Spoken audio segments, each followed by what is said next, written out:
The Sahel stretches across northern Burkina Faso like a furnace. The sand burns hotter than asphalt, the pale sky hanging overhead like a curse. In the distance, a young boy drags a jerry can across cracked clay, tracing footsteps that tell of the country's most precious currency water. But there is none. Only heat, dust, and silence. In this landscape, a single order arrived. Bury it. Millions of gallons, not oil, not gold, but purified water treated and then injected deep beneath the dunes. Gone, hidden by design. To the outside world, it seemed insanity. To those who thirsted, it seemed cruel. But to Ibrahim Traoré, president of a landlocked nation strangled by drought, it was something else entirely. It was war. In Burkina Faso, rainfall is not seasonal. It is political. With less than 600 millimeters a year, no ocean, no glaciers, and no mercy from the sky, every well becomes a battlefield. Villagers clash with villagers. Corporations wrestle with farmers. Soldiers face despair. One spill can kill a harvest. One dry month can starve a region. Why then bury water when the nation bleeds for it? That baffled international observers. But Traoré was not playing by colonial logic. His answer came not in speeches, but in pumps, pipelines, and sand. It came through Directive 44B, a classified water doctrine. The project was called Silent Reservoir. Thousands of barrels of desalinated water buried beneath engineered dunes, sealed in membranes that defy evaporation, theft, and war. Monitored by AI built in Ouagadougou, powered by solar microgrids, invisible even to satellites. No IMF funding, no UN blueprint, no French contractors. Only Burkinabé youth engineers, most under 30, trained in Accra and Addis Ababa, guided by a simple principle: water is not charity, it is sovereignty. The West called it wasteful, reckless.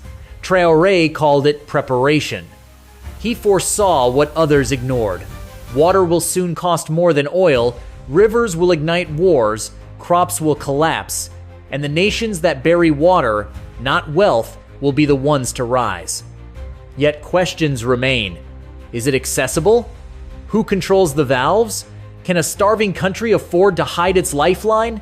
And what happens when the thirsty discover salvation lies buried beneath their feet?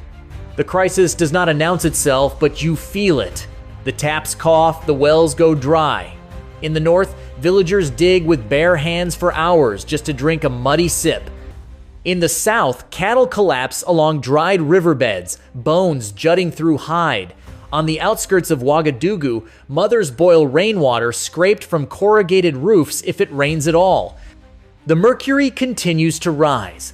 Last year, Burkina Faso recorded less than 740 millimeters of rain, its lowest in a decade. In some provinces, the figure fell below 500. Crops failed. Pastures turned to ash. Cholera spiked. This is not a drought. It is collapse. Decades of climate stress and desertification have pushed the country to the brink. The United Nations lists the Sahel as one of the world's most climate-vulnerable regions. For farmers, that label is not a headline, it is breakfast. No water means no food, and no food means no future. Entire communities are disappearing. Between 2018 and 2024, more than 1.6 million people were displaced, many not by war, but by thirst. The dry corridor between Kaya and Fata Ngorma is now an expanse of abandoned villages, fields withered, children pulled from school to walk 20 kilometers for water. Even the cities are not spared. Ouagadougou's treatment plants operate at 30% below demand. The population has doubled in 15 years, while water infrastructure stagnates. Rationing, unrest, and black markets now define the capital. Burkina Faso, once food self-sufficient, now relies on grain imports from neighbors, a geopolitical weakness Traoré warns could doom the country to permanent dependence on aid trucks and foreign contracts. That is the nightmare he saw. That is why the water was buried. He called the crisis by name: the silent genocide of climate neglect. Officials in closed rooms whisper another word: hydroexodus. Millions displaced, not by bombs, but by dust. Not by warlords, but by weather. So what do you do when clouds betray you? When rivers vanish and aquifers retreat? You dig, not for oil, but for water, and you hide it from the storm. Because in the decades ahead, the most powerful weapon a nation may hold is a map showing where clean water lies buried. What happens when the world realizes that one of the poorest nations on Earth already holds that map? Boom, the pump hissed. Valves sealed, water disappeared beneath the sand. Not lost, but preserved. Not wasted, but weaponized. To Traoré, this was not engineering, it was doctrine. He codified it into law under Directive AGXS 1025. Water belongs to the state and must be protected like uranium or oil. Burkina Faso's climate grows hotter every year. Conventional reservoirs lose billions of liters to evaporation. Traoré demanded a radical shift. Subsurface bunkers of desalinated water beneath engineered dunes, insulated with triple-layer geomembrane shielding. Science made it possible. Symbolism made it powerful. Just as France guards nuclear fuel and Saudi Arabia guards oil, Burkina Faso would guard its water for its children, not for sale. If we don't act today, he declared, our children will die of thirst tomorrow, and it won't be because God failed us. It will be because we failed to prepare. To him, burying water was not burying hope. It was preserving the right to survive without permission. It challenged the narrative that Africa must beg for water or wait for aid. Outrage followed in Brussels and Geneva, where water is a commodity. For Traoré, it was a constitutional right. So while donors pitched dams, he built micro-catchments, gravity-fed reservoirs, and sealed basins immune to sabotage or speculation. His goal was not praise, but independence. Some call it paranoia, others prophecy. But in a century where climate is currency, what is more valuable than the ability to create rain beneath your own soil? The work began with shovels, then concrete, then water trapped instead of lost. Across the drylands, valleys once scorched are rimmed with levees, hills carved into catchments. Hundreds of small dams rise quietly across rural provinces. No ribbon cuttings, no foreign consultants, just hyperlocal structures saving Burkina Faso one raindrop at a time. The logic: don't chase rivers, catch the rain. Under program FST 422, more than 318 microdams and retention basins were built or restored in 2 years. They store flash floods, recharge aquifers, and stabilize falling water tables. For farmers, the proof is in the corn that now grows again, the goats that no longer trek 30 kilometers for a trough. Some yields have doubled in a single season. Each dam is more than concrete. It is a territorial claim. Each reservoir says, this water stays here. In a region where global firms buy water access like they once bought mines, Burkina Faso builds something no one can own: a grassroots grid immune to speculation. Rain is no longer gamble, it is asset. But beneath these victories lies a deeper challenge. In 2024, geologists confirmed vast, non-renewable aquifers beneath the northern plateau. Fossil water, trapped since the last ice age, immune to drought but finite. Use it once, and it is gone forever. Traoré warned, don't spend your ancestors' fortune without leaving a single coin for your children. Extraction is capped, tied to sustainability offsets. Illegal drilling now carries penalties as severe as mining gold without license. Critics see overregulation, supporters see statesmanship. For Traoré, fossil water is a legacy, not a commodity. The temptation remains: sell it, pump it, use it.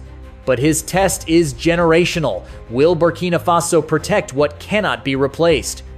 The government's boldest step came with a stroke of diplomacy. Through treaties with Guinea and Ivory Coast, the landlocked nation secured permanent access to the Atlantic, not for trade, but for water. Pipelines now channel seawater inland to new desalination corridors. The first project, Corridor Blue, transforms 100,000 gallons daily into drinking water. Expensive, risky, energy-intensive, but revolutionary. Solar farms power the plants, salt byproducts fuel industries, and nearby villages see clean water in the middle of dry season for the first time in decades. This is defiance of geography. A landlocked country with no ports now owns water corridors protected by international law. Traoré framed it bluntly: "Life has never been cheap. If there is a cost to secure it for our children, let us be the ones who pay it." Critics condemn the plan as unsustainable.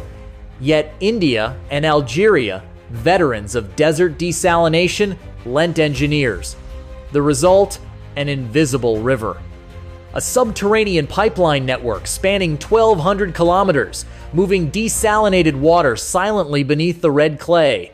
It feeds farms, refugee camps, labs, even data centers. Not a natural river, but a sovereign one engineered into existence. In classrooms, students recite specifications like scripture. In markets, people call it proof. Proof that sovereignty is measurable in buried pipes, in liters per second. "Some nations were born with rivers," Traoré declared. "We built ours beneath the sand." This is Burkina Faso in 2025, a land with no coast, no lakes, no great rivers, yet now home to a man-made water grid that rivals coastal states. It begins at Atlantic desalination plants and ends in Sahel irrigation valves. Thousands of kilometers of pipe, dozens of stations, underground reservoirs, all built not by charity, but by choice.